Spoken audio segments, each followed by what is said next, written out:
Chapter 5. Oh my goodness, Aisha gasped, throwing herself forwards in the water and swimming over to the rocks. That sounded bad. Molly followed, wishing she hadn't asked the seagulls to help in the first place. What if the dolphins had all been hurt because of her stupid idea? Or even worse, what if they had been killed? Just as she reached the rocks, the seagulls swooped down and with a triumphant squawk. Each pushed the shell over the bumpy rocks towards Aisha and Molly. There, one screeched, "No problem." Molly caught hold of the shell and her hands trembled. As she turned it over, the hard glassy substance that had kept the dolphins trapped inside the shell had split, and a watery liquid was seeping between the cracks. One over deftly plucked the cracked pieces of glass, or whatever it was, out of the shell and tossed them into the sea. The watery liquid came streaming out of the white shell, and with it, all of the thousands of tiny speck-like dolphins. As they tumbled into the sea, they began to grow and grow and grow until they were full-sized dolphins once more. Soon the water around Molly and Aisha was absolutely teeming with the silver-grey bodies of bottlenose dolphins, spotted dolphins, white-sided dolphins, beautiful blue spinner dolphins. Molly recognized them and many other types from her homework project. She stared around, feeling utterly thrilled that the dolphins were free again. They had done it. Aisha was welcoming and greeting all the dolphins in turn, wrapping her arms around their slippery bodies with tears in her eyes. "All thank these guys," she said, gesturing to the seagulls. "They are the ones who got you out of that shell." The dolphins seemed confused. "What shell? What are you talking about?" they asked Aisha, their friendly face blank. Aisha seemed surprised at the question. "That shell," she replied, pointing at where it had fallen down to the seabed. "Don't you remember? You were all tiny and trapped inside, and who put you in there anyway? Was it a sort of rock monster creature?" The dolphins exchanged glances, seeming utterly perplexed. "I don't know what you mean," one said after a few moments. "Trapped in a shell, but we couldn't fit." Remembered the seahorses being equally confused when they had been released and led Aisha to one side. "They don't remember," she said coldly. Aisha was watching a pod of dolphins swimming sedately away. "And it's not just that," she said. "Look at the way they are moving. Usually they are so joyful and energetic, leaping out of the water, bucking and soaring.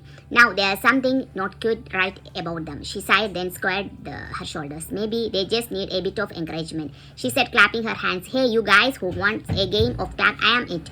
3, 2, 1, coming to get you." The dolphins rushed away, giggling as Aisha threw herself after them. "Can't catch me over here.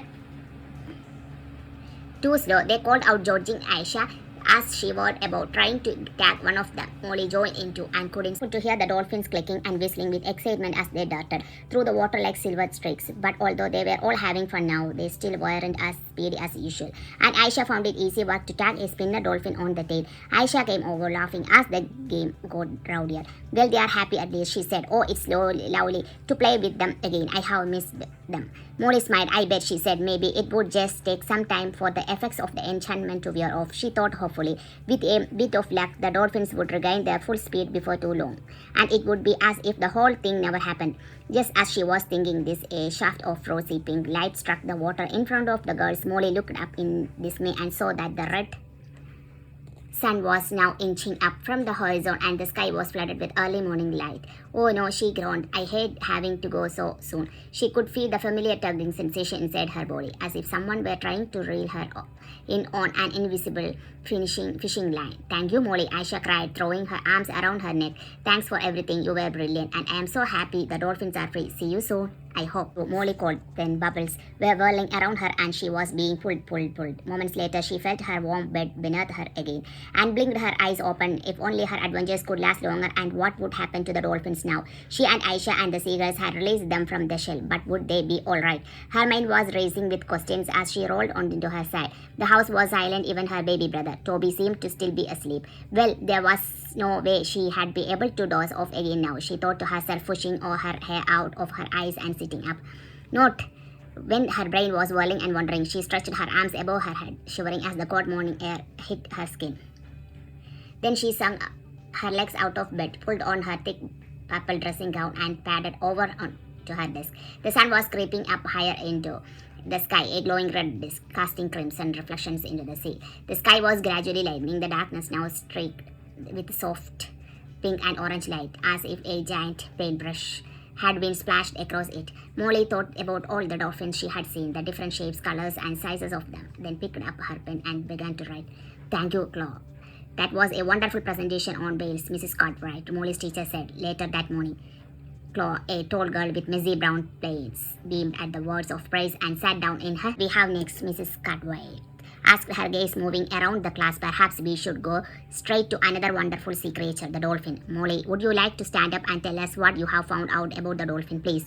Molly got to her feet, her homework book in her hands. Her heart beat a little faster as she felt her classmates' eyes upon her. Dolphins are mammals, not fish, she began. They have lungs and breathe air. She was reading from her notes, but after a while she put the book down and chose her own words as they came to her instead. Dolphins are really friendly and cheeky, she said, smiling as she remembered the times she and her mermaid friends had played chase with them in the past. They live in families and look after each other. You get all different sorts. The bottlenoses are the silvery grey ones with stumpy beaks, and they are the dolphins you are the most likely to see around Britain. But there are lots of other kinds. Killer whales are actually dolphins too, she went on with a shy smile at Chloe. The classroom was quiet. Everyone was listening as Molly went on with her presentation, and you get river dolphins as well, including this really cool pink dolphin called the Amazon River dolphin. What else? Oh yes, she smiled to herself, noticing something called echolocation. She went on, then paused, thinking about how to describe it. It's like finding things using echoes. The dolphins make clicking sounds like this. Molly did a perfect impression of a dolphin's clicking noises, and a few people tried to copy her. Nobody could do it quite as well as Molly though. The sound of the dolphin's clicks bounces back to the dolphin, and then it can work out what's in its path. She went on, it's really clever, but because it means it can catch fish in the dark and make its warm way easily through murky waters. She turned to her teacher and words about it. Mrs. Cartwright began clapping, and everyone joined in. Molly felt really proud of herself as she stood there with the rest of the class smiling and applauding her. It felt great. Molly, that was fantastic, Mrs. Cartwright said. Not only did you find out all sorts of interesting facts about dolphins, but you spoke so fluently and confidently while you taught us about them. And as for that dolphin impression, it was marvelous. Anyone would think you had been chatting to the dolphins for real. Molly sat down in her seat again, blushing. If only Mrs. Cartwright knew how right she was. What would she say to that? Chloe, the tall girl, gave her a thumbs up from her seat nearby. That was cool, Molly, she whispered. Thanks, Molly whispered back shyly. She glanced out of the classroom window while Mrs. Cartwright decided whose turn it was to speak next. She could just see a slice of Horseshoe Bay over the grassy headland where sun was sparkling on the ruffled waves. It was good to think that further out at sea, the dolphins would swimming freely again and hopefully back to their normal bouncy shells. As a pair of seagulls shrieked suddenly as they soared over the bay, and Molly felt tingly with happiness, remembering last night's magical mermaid adventure, how she hoped she had been able to help the animal keeper mermaids find more of the missing sea creatures, and that she wouldn't have to wait too long before her next visit to the undersea kingdom. That is the end of chapter 5. End.